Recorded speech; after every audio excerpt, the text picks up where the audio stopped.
उसे कहना, मोहब्बत में किसी को अपनी आदत डालकर यूँ छोड़ देने पर, अचानक से ताल्लुक तोड़ देने पर, यहाँ कानून, काजी और अदालत कुछ नहीं कहते, मगर ये कत्ल होता है।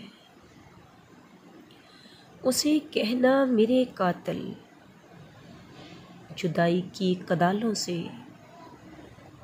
जो तुमने कब्र खोदी थी, वहाँ मैं खाक के नीचे अभी तक सो नहीं पाया। ये ऐसा दाग है जिसको अभी तक धो नहीं पाया।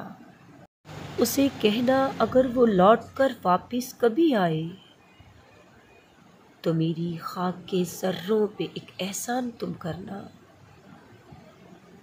दोबारा फिर किसी इंसान की हंसती हुई दुनिया को ना वीरान तुम करना। उसे कहना, वफा के सर को पत्थर से कभी फोड़ा नहीं करते, मोहब्बत डालकर दिल में उसे तोड़ा नहीं करते, किसी का हाथ थामो तो उसे छोड़ा नहीं करते। उसे कहना,